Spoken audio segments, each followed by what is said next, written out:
एक बार माँ कह देला, अरे अखियाँ खोलो कैसे बोलो ओ मेरे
मैया को कोई छुपाने वाला भी नहीं है, कोई समझाने वाला भी नहीं है लाल। मैया लड़क रही है बन में बछड़ा के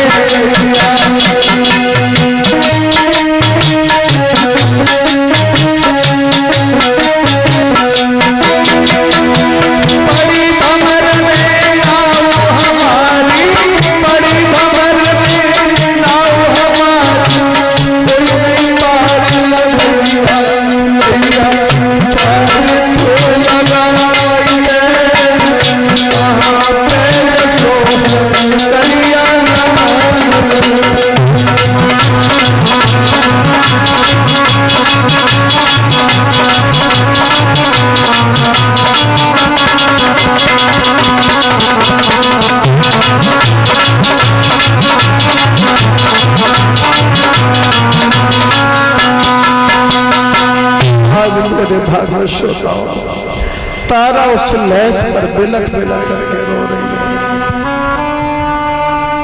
जीवन के सारे सपने संतान पर सज हुए।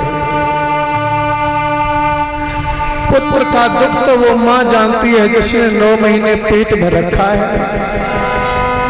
सोच रही है परमात्मा इतना बड़ा दुख में क्यों दिया है। अरे चैन गर्भ में रही और नींद भर सोई न काया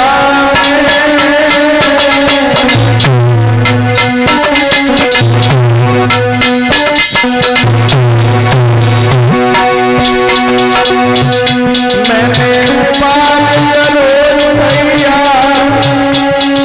बैठ पाई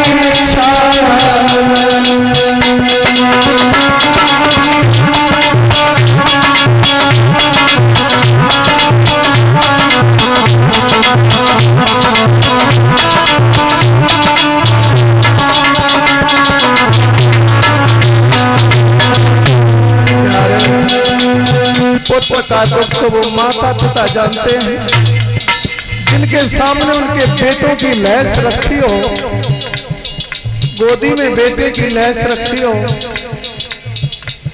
या एक पति का दुख वो स्त्री जानती है जिसकी जवानी में जिसका पति साथ छोड़ गया हो।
तारा बिलक बिलक करके रोती है, बेहोश हो जाती है।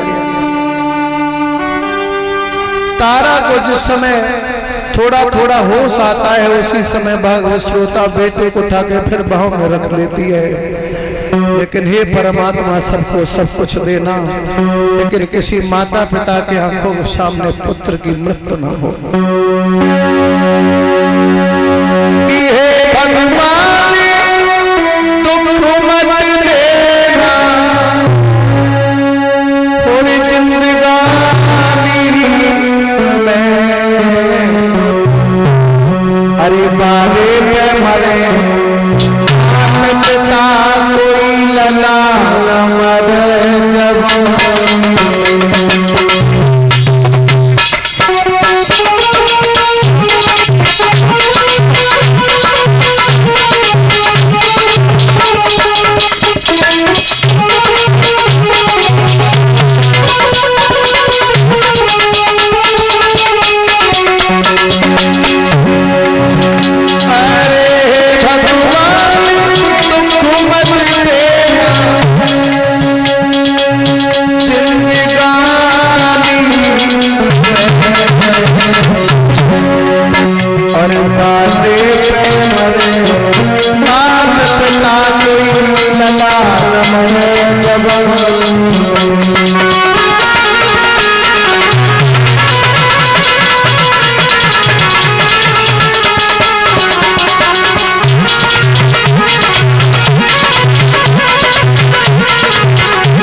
जब तारा कोमल बरो है, सब बेजा को घर बरो है।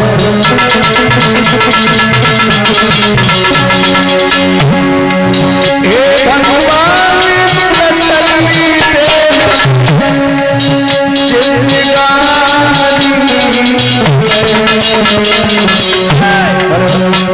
बाबे में मरे मात पिता कोई लला न मरे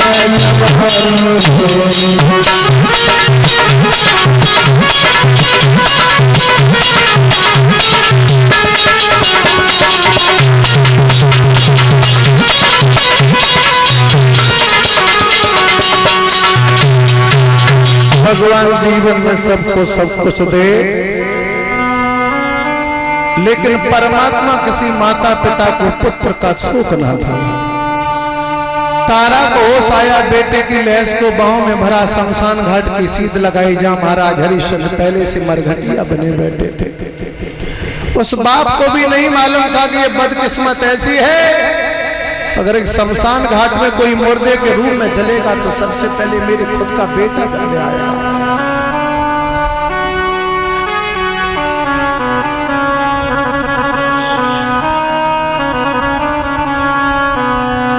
खुद का बेटा जलने आएगा। तारा ने आज उसी समय भागवत श्रोताओं बाहों में अपने बेटे को भरा है और मरघट की सीध लगाई।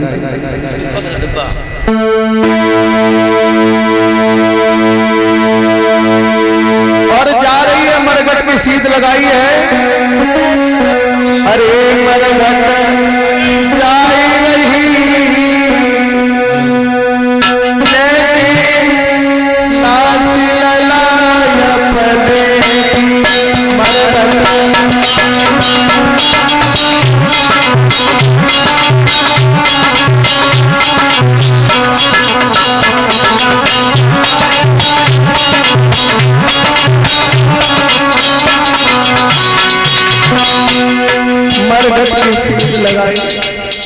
अपने बेटों के बाहों में भर के, अरे मीठा ले और पुचकार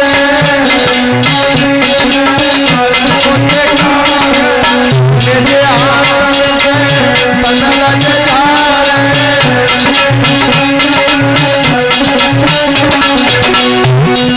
पछाड़े खाई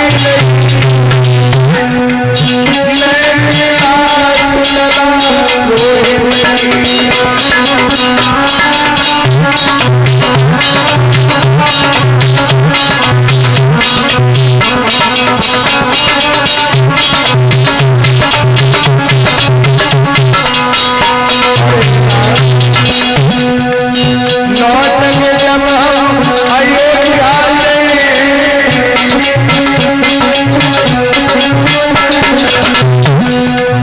अपने प्रीतम का बदले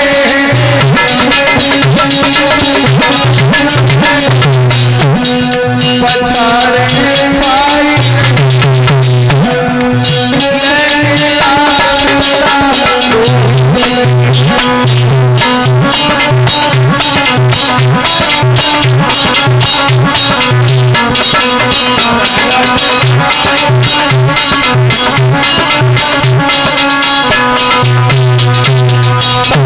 घाट पर जाकर अपने बेटे को पथ लिया है।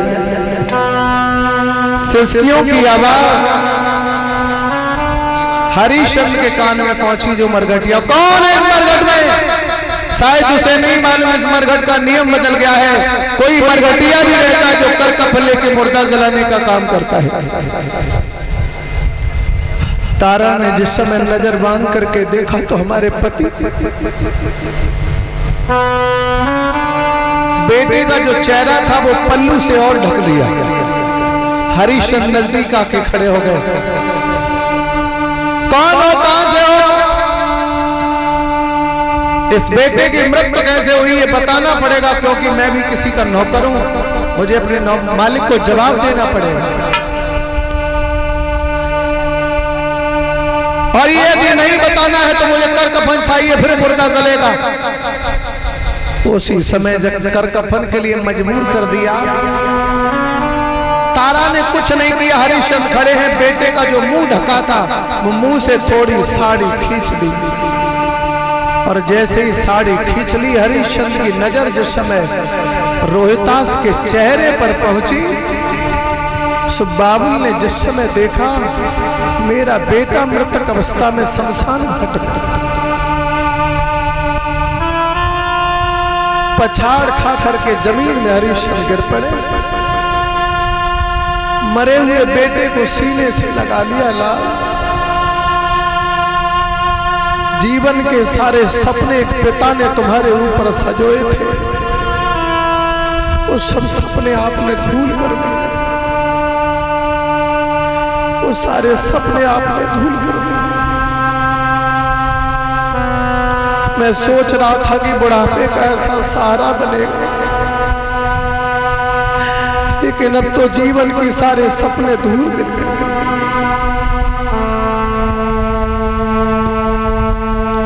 जीवन के सारे सपने धूल हो गए।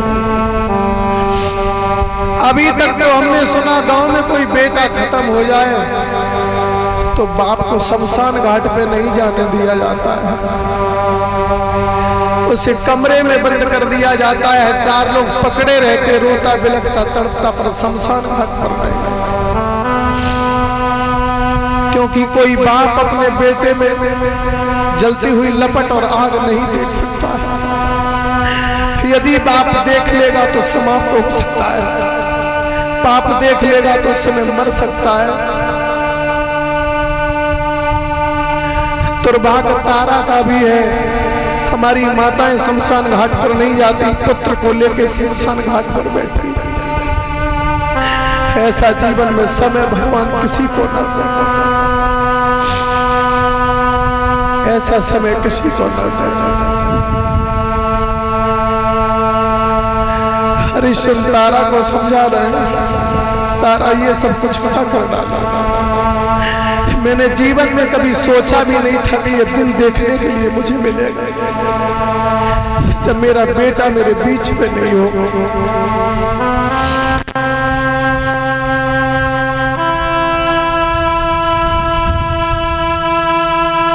दुर्भाग्य हमारा, लकड़ी कंडा इकट्ठे करके अपने बेटे को दफनाऊंगा।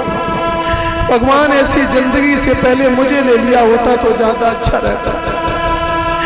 पर इस शमशान घाट पर दुर्भागी बाप ये बैठा है। इस बाप की वो किस्मत वो दिन देखने के लिए मिले। भगवान ऐसा समय किसी को जीवन में ना दे।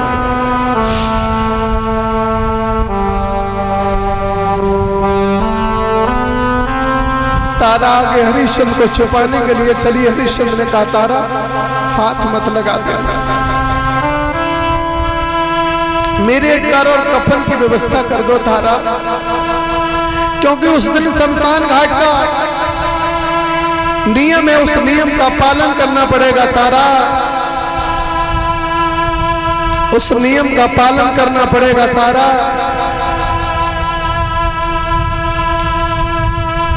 जिस दिन शमशान घाट पर हमने तुम्हारा घड़ा नहीं उठाया था, उस दिन तुम्हारे धर्म का सवाल था, आज हमारे धर्म का सवाल है तारा। इसलिए कर कफन दे दो, कर कफन दे दो। तारा उसी समय मरे हुए बेटे से कह रही है, उसी समय रोहतास अपने पिता को आकर के समझा ले, अपने पिता को आकर के समझा ले तारा, अब मेरी कुछ समझ में नहीं आ रहा तारा।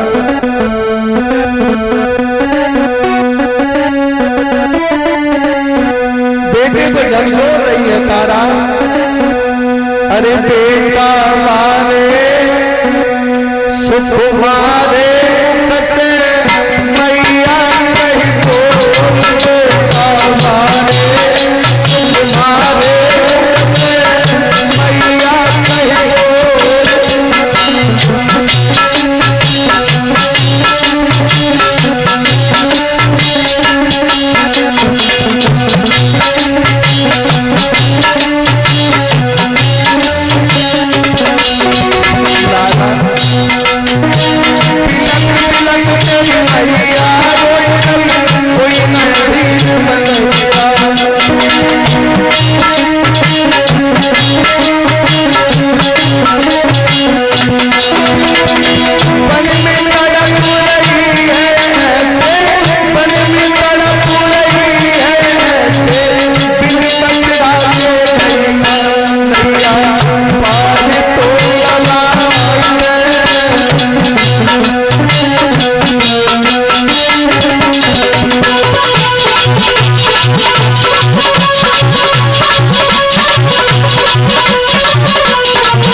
उसी समय तारा ने अपनी आधी साड़ी को फाड़ा है। भागवत श्रोताओं,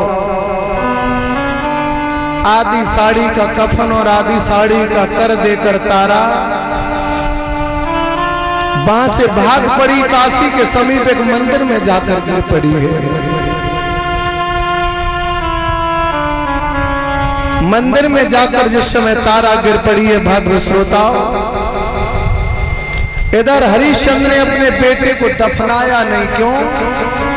हमारे यहाँ छोटे बच्चों को जलाया नहीं जाता है। जमीन में गड्ढा बनाया, गड्ढे में रोहतास को लिटा के कांटे रखे, ऊपर से थोड़ी थोड़ी मिट्टी डाल दी। कल जब आऊंगा तो फिर अपने बेटे को लाड़ लड़ाऊंगा, कल अपने बेटे से फिर प्रेम करूंगा। बेटे को गड्ढे में दफना करके लगा करके घर पहुंचे, उधर सूचना मिल गई मंदिर में कोई डायन आई है, तलवार ले जाओ उसका सर काट दो। हरिचंद समझ गए मंदिर में कोई और नहीं है।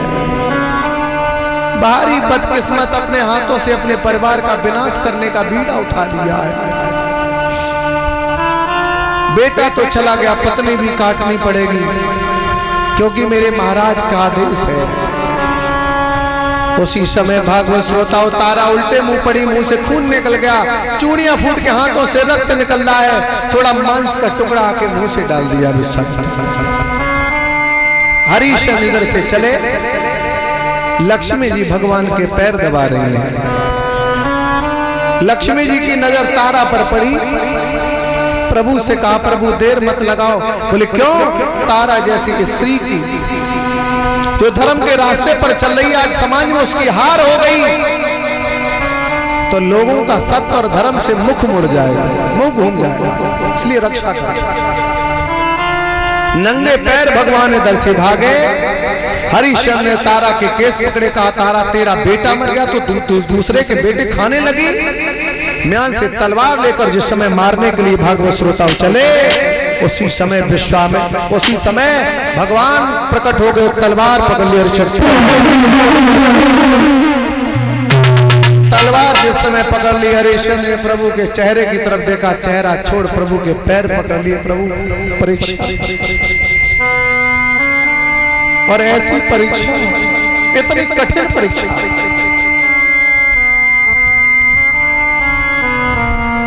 विश्वामित्र भी प्रकट हो गए। कालू मेहतर जो थे वो धर्मराज थे, धर्मराज भी प्रकट हो गए। वशिष्ठ भी प्रकट हो गए। भगवान तो साक्षात खड़े। तारा से कहा तारा ले ही अपना तन ढक ले। तारा ने कहा नहीं प्रभु। बोले क्यों? बोले जिसका मन खराब हो गया फिर उस तन ढकने से कोई फायदा नहीं है। क्या हुआ? मेरा बेटा नहीं रहा। बोले कुछ नहीं हुआ, तुम्हारे बेटे को आवाज लगाओ। तारा ने अपने बेटे को आवाज लगाई है। रोहतास भागता हुआ उधर से आया, माता पिता के चरणों को आकर पकड़ लिया है। माता पिता के चरण पकड़ने के बाद गुरु के चरण पकड़े, गुरु के चरण पकड़ने के बाद फिर भगवान के चरण पकड़े। क्योंकि हमारे पहले अगर कोई देवी देवता परमात्मा है तो हमारे माता पिता है जिनसे जन्म मिला, दूसरा कोई भगवान है तो हमारा गुरु है, उसके बाद तीसरा भगवान है। क्योंकि माता पिता ने जन्म दिया सबसे बड़ा योगदान, दूसरा गुरु ने ज्ञान दिया योगदान, और गुरु के ज्ञान के बाद भगवान आते। क्योंकि इन दोनों का ज्ञान जब काम किया है तब भगवान की प्राप्ति हुई है। गुरु गोविंद दोनों खड़े काके लागे पाए, बलिहारी गुरु आपकी जो गोविंद दिए मिलाए। भगवान को भी अंत में प्रणाम किया है। भगवान ने कहा वरदान मांग लो। तारा ने कहा प्रभु वरदान में कुछ नहीं चाहिए, जब जब मृत्यु लोक में आए तब तब मुझे यही पुत्र और यही पति चाहिए, इसके अलावा और कुछ भी नहीं चाहिए। तो भागवत श्रोताओं, सत्य पर चलने वाला इंसान जीवन में परास्त हो सकता है, पर सत्य पर चलने वाला इस इंसान परास्त हो सकता है, लेकिन भागवत श्रोताओं परास्त कभी नहीं हो सकता है। तो भगवत श्रोताओं, सत्य पर जीवन को व्यक्ति को चलना चाहिए, क्योंकि सत्य पर चलने वाले व्यक्ति की विजय तो होती है पर थोड़ा समय लगता है। सत्य पे चलने वाला व्यक्ति परेशान जीवन में कितना हो जाए, लेकिन परास्त कभी नहीं हो सकता है, क्योंकि सत्य पर चलने वाला इंसान हर युग में परेशान रहा। लेकिन परेशान हो सकते हो लेकिन परास्त नहीं हो सकते हो। इसलिए सत्य के मार्ग को जीवन में कभी व्यक्ति को छोड़ना नहीं चाहिए। बोल गोविंद भगवान की, वृंदावन बिहारी लाल की। आइए एक सभी लोग भगवान का कीर्तन बोलते हैं, और उसके बाद कल माताओं भगवान राम का जन्म होगा सुबह, उसके बाद भगवान कृष्ण का जन्म होगा। तो भगवान कृष्ण के जन्मोत्सव में माताएं पीले पीले कपड़े धारण करके आप लोग सब अपने घर से पधारेंगी, और माताएं भगवान कृष्ण के जन्मोत्सव में टापी, कंफर्ट, बिस्कुट इत्यादि ला सकती हैं। तो एक भगवान का सभी लोग कीर्तन बोल लो, उसके बाद प्रभु की आरती परीक्षा जी तैयार कर लो। तब तक आप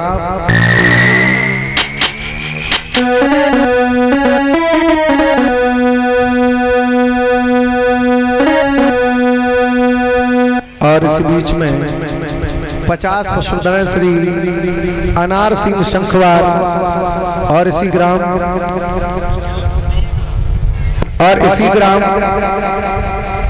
कबा से जो हमारी इस भागवत कथा में जो कार्य करता है, उनकी तरफ से हमें अपना आशीर्वाद प्रदान कर रहे हैं। भगवान की आप सब प्रसन्न कृपा बनी रहे, यही प्रभु से कामना। हरे बिछुड़े सखी श्याम मिले कैसे, बिछुड़े सखी श्याम मिले कैसे।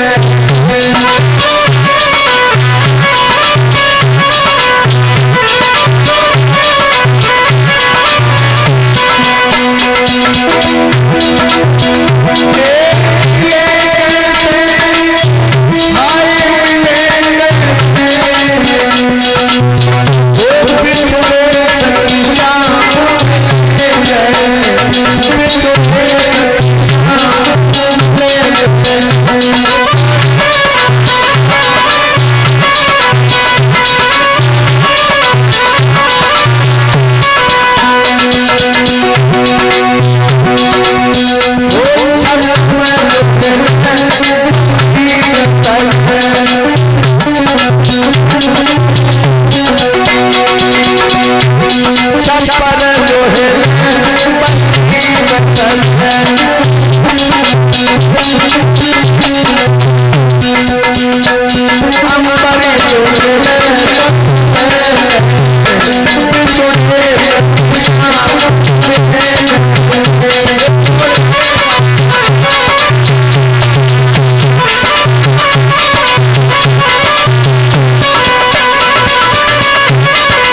सभी लोग खड़े हो जाओ अपने स्थान पर आरती के लिए।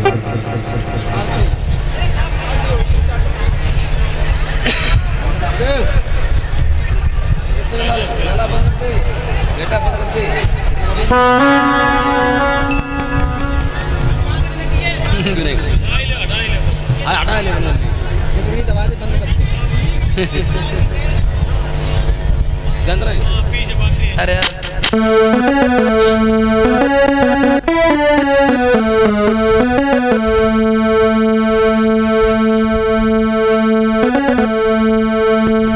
हल धर मुरली बजैया की आरती कृष्ण कन्हैया की। हल धर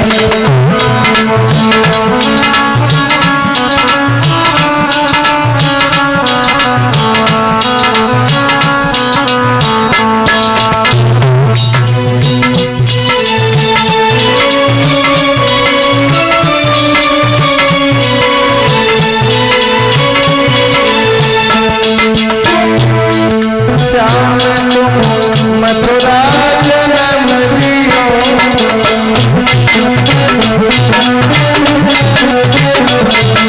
नंद घर मनोरंगी पार भयो।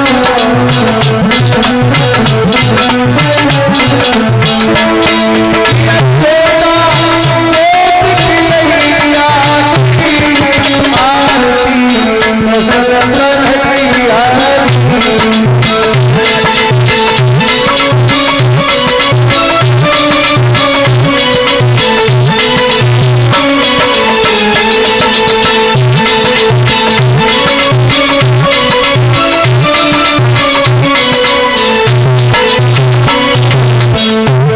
श्याम तुम यशोदा के छैया,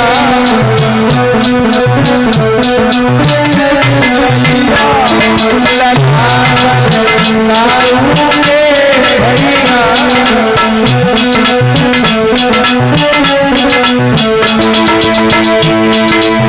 मन मन गाई कन्हैया की आरती कृष्ण कन्हैया की।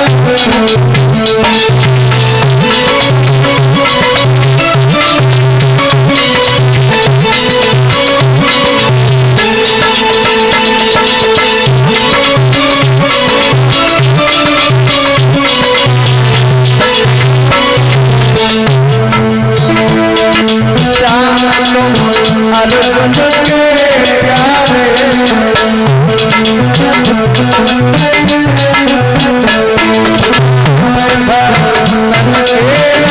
रखवाले,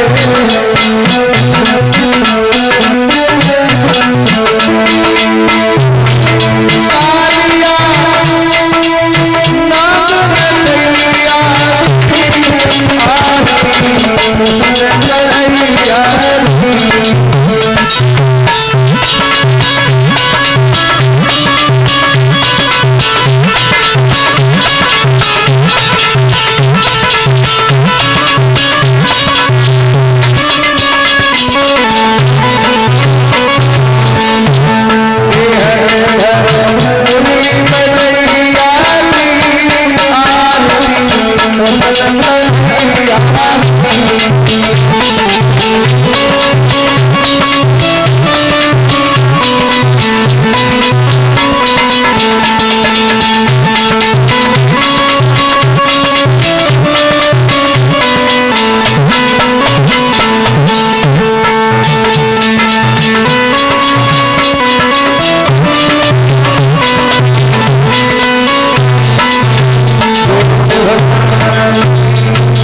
भागवत महापुराण की, यज्ञ पुरुष भगवान की, गणेश भगवान की, ग्राम देवता की, स्थान देवता की, श्याम रामचंद्र की, लखनलाल की, सत्यनाथ महाराज की, स्थान देवता की, ग्राम देवता की, ग्राम देवी की, संत भगवान की, संत समाज की, माता पिता की, गुरु गोविंद की, ग्रामवासियों की, क्षेत्रवासियों की, धर्म की, अधर्म का, प्राणियों में विश्वं विश्वं जय जय श्री राधे जय जय श्री राधे जय जय श्री राधे।